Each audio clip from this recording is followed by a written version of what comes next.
今仔日要甲大家介绍的俗语是：山鸟笑上海鱼。山鸟是伫陆里伫行的动物，哪有可能食会到海底的鱼啊？这句话是伫比如讲，笑想要得到无可能得到的物件。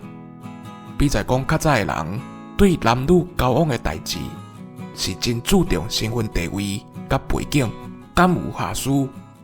双方若有一边的身份地位差了伤大坎，不管是查甫的还是查某的，地位较低的会去互屁想无大紧，阁会去互讲山鸟嘛想要食海鱼哦，有影是真悲惨啦。